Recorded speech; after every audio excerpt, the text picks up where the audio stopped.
સુરતમાં આગામી દિવસમાં નીકળનાર તાજિયા જુલુસને લઈ ભેસ્તાન પોલીસ દ્વારા ફૂટ પેટ્રોલિંગ કરી લોકોને અપીલ કરતા કહ્યું હતું કે તહેવાર તમે ઉજવો, સુરક્ષા અમે સંભાળીશું।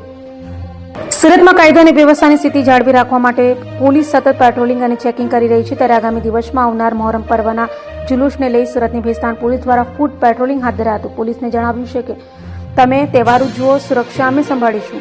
તાજિયા પૂર્વ ભેસ્તાન પોલીસે શાંતિપૂર્ણ માહોલ જાળવવા લોકોને અપીલ કરી હતી અને સંવેદનશીલ વિસ્તારોમાં તથા સોશિયલ મીડિયા પર પોલીસે બાજ નજર રાખી છે અને જો કોઈ ખોટી અફવાઓ ફેલાવશે તેની સામે કડક કાર્યવાહી કરાશે તેમ પણ જણાવાયું હતું। આજ રોજ સુરત શહેર પોલીસ દ્વારા જે અલગ અલગ જગ્યાએ ફૂટ પેટ્રોલિંગ ભેસ્તાન પોલીસ દ્વારા હાથ ધરવામાં આવ્યું, જેમાં અમારી સાથે એસીપી, પીઆઈ અને પીએસઆઈ અને 40 પોલીસ ભેસ્તાનની હાજર છે।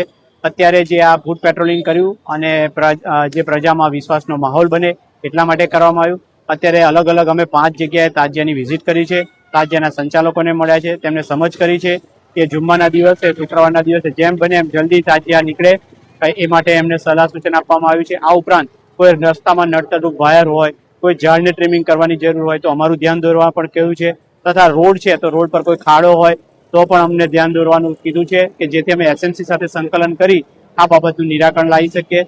તથા અત્યારે અમારી સાથે તાજિયા કમિટીના જે ઊન વિસ્તાર ભેસ્તાનના આગેવાન શ્રી રોશનભાઈ, શ્રી અજરભાઈ પણ હાજર છે, તેમનો પણ સપોર્ટ છે। તે એમણે પણ કીધું છે કે સાહેબ અમે જેમ બને એમ જલ્દી તાજિયા નીકળશું અને બીજું કોઈ પણને કંઈ પ્રશ્ન હોય એ બાબતે અમે જાણ કરી છે।